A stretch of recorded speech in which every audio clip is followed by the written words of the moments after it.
Coucou la team Tout fait maison, on se retrouve aujourd'hui pour un petit podcast un petit peu spécial. En effet, je reçois pas mal de questions depuis que je suis sur les réseaux sociaux et je me suis dit pourquoi pas consacrer un épisode où j'allais vraiment parler de moi, comment Tout fait maison est né, pourquoi j'ai fait tout ça, etc.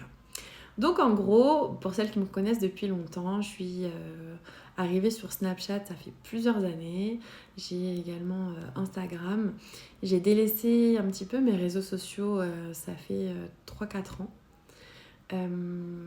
J'ai eu des bons moods et aussi des moins bons moods, je le cache pas. Je réapparaissais un petit peu, je disparaissais, etc. C'est vrai que ça me manquait beaucoup. Là aujourd'hui, je suis revenue, et j'ai vraiment pesé le pour et le contre dans toutes les questions que j'avais. Et aujourd'hui, j'ai essayé de m'ouvrir un petit peu. Tout d'abord, comment Tout fait maison est né. Donc, j'ai quitté l'appartement de ma maman, j'ai fait un petit peu ma vie. Pour celles qui le savent et qui me connaissent depuis longtemps, j'avais une auto-école. Donc quand j'étais pas à l'auto-école, j'étais chez moi et j'avais envie de partager un petit peu tout ce qui était astuces au quotidien, les petites routines que j'avais mises en place, les choses que je testais. On est même parti à faire un moment des défis. Ça a pris une ampleur que honnêtement je pensais pas. J'estimais que voilà, c'était plus un petit truc passe-temps au début. Mais très vite, les abonnés sont montés, on avait fait des concours. Je me suis, euh, je me suis attachée à certaines personnes avec qui aujourd'hui je parle encore sur les réseaux.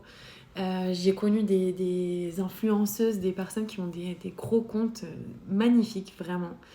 C'est ce qui m'a aussi un petit peu encouragée à reprendre les réseaux parce que j'ai fait des rencontres vraiment, vraiment très, très, très bien. Euh, donc voilà, c'était vraiment du partage de recettes. Il y avait beaucoup de partage de recettes à l'époque. Après, c'était vraiment des routines de ménage, du quotidien. Je partageais aussi mon travail. J'avais même, à un moment donné, fait conduire certaines d'entre vous dans mon auto-école. J'ai aidé plusieurs personnes à passer le code. Vraiment, c'est passé un petit peu de recettes. À la base, c'était que des recettes à vraiment plein de choses. Pour celles qui me suivent vraiment depuis longtemps, j'avais lancé des box. J'avais partagé mon voyage à Bali. Vraiment, il y a eu vraiment beaucoup de choses. Après, donc en 2020, j'ai eu la naissance de mon fils, donc mon premier enfant, après une grossesse difficile. J'avais parlé également du syndrome des ovaires polykystiques que j'avais à l'époque. J'avais échangé avec pas mal d'entre vous qui l'avaient également. Donc la naissance de mon fils, que du bonheur. Donc voilà, la découverte du rôle de maman, que je connaissais pas. On découvre tout, on apprend tout, etc. Donc j'avais lu beaucoup de livres, beaucoup de trucs. C'est quelque chose que j'attendais depuis longtemps. Pour celles qui le savent, j'ai perdu mon papa 15 jours après la naissance de mon fils. J'ai fait une petite pause. Donc en gros, voilà, c'était une période assez difficile. Après le grand bonheur de la naissance, de donner la vie, etc., avoir un malheur comme ça, vraiment 15 jours après, c'était très difficile à vivre. Donc voilà, après il y a eu tout ce qui était confinement, parce que ça s'est passé en mars 2020. Donc il y a eu tout ce qui est confinement, etc. Moi personnellement, quand on m'en parle, c'est une période que j'ai pas eu l'impression de vivre, tout simplement parce que j'étais en fait dans mon petit cocon avec mon fils et en même temps à devoir digérer un peu cette nouvelle très difficile. Donc quand on me parle de confinement et tout, moi honnêtement j'ai pas eu l'impression de vivre la même chose que tout le monde. J'étais dans mon petit cocon tranquille avec mon fils à essayer d'avaler la nouvelle. Ensuite, quelques temps après, donc, j'ai appris que j'étais enceinte de ma fille. J'étais enceinte de 4 mois quand je l'ai su. Donc ma plus belle surprise, en plus une fille, donc j'ai de la chance, un garçon, une fille. Ce qui fait que du coup, j'ai eu des enfants très rapprochés. Ils ont 11 mois d'écart. Et en fait, il y a eu toute cette nouvelle vie à gérer d'un coup. Euh, je me suis retrouvée donc toute seule avec mes 2 enfants aussi. Donc voilà, il y a eu énormément de choses qui se sont passées en fait depuis 2020. Euh, J'élève mes enfants toute seule. Dieu merci, j'ai ma maman et mon frère qui sont très présents. Euh, et du coup, voilà, en fait, ça a fait énormément de changements, ce qui fait que se retrouver toute seule à éduquer, à élever 2 bébés, parce qu'en fait, quand on accouche d'un bébé et que l'autre a 11 mois, c'est vraiment 2 bébés, quoi. Même s'ils sont pas jumeaux, c'est 2 bébés. Et c'était un petit peu compliqué, je vais pas le cacher. Après, je regardais un petit peu les réseaux sociaux avant de dormir, voilà, quand j'avais un petit peu de temps pour moi, parce que ça me manquait. J'avais cette habitude depuis plusieurs années d'être sur les réseaux et d'un coup partir comme ça, c'était pas facile pour moi. Je recevais plein de messages, t'es où et tout, qu'est-ce que tu deviens, machin. Franchement, ça m'avait trop touchée. Mais vu comment les réseaux avaient pris une certaine tournure, par moments assez malsaine, j'ai eu du mal à revenir parce que je me disais que j'allais faire semblant en fait, que j'allais être là juste pour pouvoir faire mes affaires en gros, parler des défis, parler de la cuisine et tout, mais au fond de moi j'avais pas envie. J'avais envie de... En fait ces réseaux-là ils m'ont pas trop ressemblé, à un moment donné je me suis plus sentie dedans. Et du coup j'ai préféré disparaître.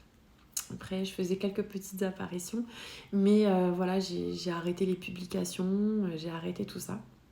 Et de toute façon, le temps me manquait énormément, parce que j'avais mes enfants qui n'avaient pas de crèche, donc voilà, j'étais avec eux 24 heures sur 24. Et les mamans peuvent confirmer que voilà, c'est pas forcément facile de bébé en étant toute seule avec. Donc quand même, à un moment donné, je me suis dit, voilà, les réseaux, ils m'ont vu grandir, ils m'ont vu avoir des projets, les réaliser, etc. Et quand je recevais des messages de certaines d'entre vous, voilà, tu m'as grave aidé sur ça, c'est quand que tu reviens, voilà, je me suis dit, non, à un moment donné, il faut que je revienne. Donc aujourd'hui, je reviens définitivement. Je vais plus redisparaître dans quelques temps, je suis pas comme ça. Mais je pense avoir pris vraiment le temps de bien réfléchir et c'est tant mieux. Parce que quoi qu'il arrive, ce que je partage, c'est des choses que j'aime. Aujourd'hui, j'ai décidé de développer tout ce qui est gestion du budget. Donc, comme je vous le disais dans un autre épisode, je travaille en banque. Je vois voilà, plein de situations diverses et variées. J'en parlerai jamais, bien sûr, mais ça m'a donné en fait plein d'expériences pour pouvoir me permettre aujourd'hui, en le faisant déjà pour moi-même, de parler gestion du budget et éventuellement investissement pour celles qui veulent en faire. De plus, en ayant fait pas mal de coaching à l'époque, de désencombrement, donc c'est des choses que je partageais de manière publique en fait. Et puis chacune m'envoyait ses petites photos, etc. J'ai eu la chance d'en suivre quelques-unes en tête à tête, entre guillemets. Même si j'avais pas trop partagé ça parce que voilà, à l'époque j'avais pas de site internet, etc. Je voulais pas me lancer dans un truc et c'était un petit peu bancal. Celles qui me connaissent savent que je suis assez carrée. Donc voilà, j'avais fait ces petits coachings en désencombrement. Donc aujourd'hui je relance ça également. Donc il y a des coachings que ce soit en physique ou en visio pour celles qui sont hors Île-de-France. Donc vous trouverez toutes les informations sur mon site internet. Donc voilà, en tout cas ça me fait vraiment plaisir de revenir. J'espère que ça sera que pour des belles choses et qu'on puisse toutes s'épanouir ensemble. Si j'ai mis du temps aussi pour revenir sur les réseaux sociaux, c'est parce que j'avais besoin de me retrouver avec moi-même. Ça fait tellement du bien quand on se reconnecte en fait avec soi, tout simplement, sans avoir des gens autour qui parlent en fait, que ce soit dans le bien ou dans le mal. J'avais vu une citation qui disait la seule personne avec qui tu vas passer toute ta vie, c'est toi. Donc prends soin de toi. Et ça, c'est vraiment très véridique. Deuxième chose, je pense qu'il se passe assez de choses dans le monde pour que on soit méchant. Et deuxième chose, j'avais besoin de faire le tri entre les choses qui étaient bien pour moi et les choses qui n'étaient pas bien. Donc ça fait énormément de bien. Je me suis libérée aussi d'un poids, c'est le cas de le dire, parce que j'ai perdu pratiquement 30 kilos en 1 an et demi. Et j'ai fait une vidéo là-dessus, tu pourras la retrouver sur mon TikTok et les autres réseaux. Je pense que c'était même pas un poids en soi, c'était plus un mal-être que j'avais à l'intérieur de moi. Et aujourd'hui, voilà, je suis prête physiquement, on va dire, et je suis prête mentalement pour revenir. Qu'on kiffe ensemble, qu'on se partage des petits défis, qu'on se partage des astuces, des petits trucs, et que voilà, les réseaux soient utiles pour de bonnes choses.